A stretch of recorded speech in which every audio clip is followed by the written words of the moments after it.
ভাই কি লাগবো? ও তুই না ফাতা। আরে ভাই আপনি লাইনে না খারে আগে আগে আইলেন কেন? আপনার মাস্ক কই? দেখতেছেন না হেরা হগলে মাস্ক পরে 3 ফিট দূরত্ব বজায় রেখা বাজার করতেছে, আর আপনি হ্যাগরে ধাক্কাইয়া সরাইয়া হ্যাগলকে দাঁড়াইছেন। এলন মাস্ক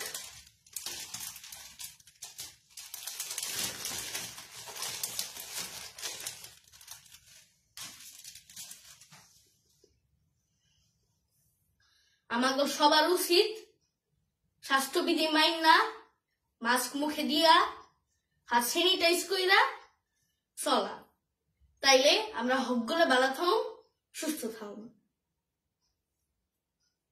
ধন্যবাদ।